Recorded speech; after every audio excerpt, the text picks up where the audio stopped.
seeing like how many people are on the streets when I was just guessing in my mind how many there were. We went to Planned Parenthood, and he had us pray over the women in our world who are being abused or who are unexpectedly becoming a parent, and then it's like, well, what do I do?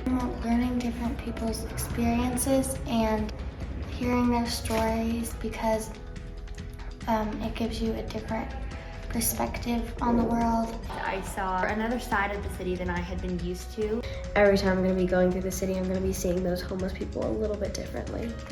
Before, I thought they were like nasty, dirty people, but like when I met them, they were actually quite nice. I lived in the neighborhood that we were working in, and I never really truly realized the fullness of the suffering happening right under my nose. I realized that they're people too, and I don't need to treat them like I'm better than them, because I'm really not. We're all people. And I get scared and be afraid, but I've learned that that they're humans just like us too. At first I didn't really realize how much suffering there was in our city, and how much of a privilege we have.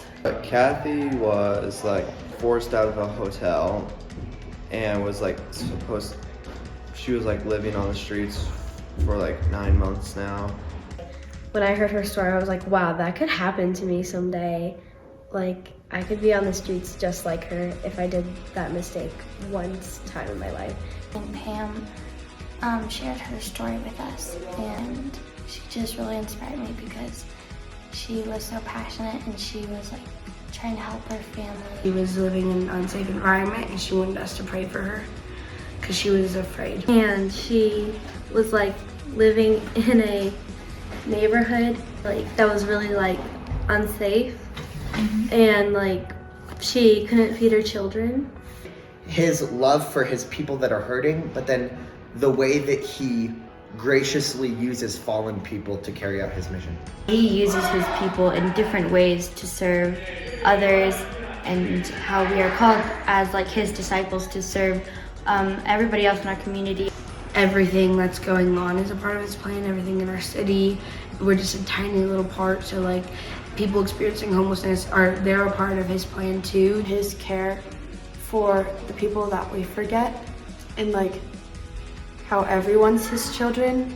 In the Bible it says, if you don't love me, or if you don't love homeless people or houseless people or people that are suffering, then it's kind of like saying you don't love me.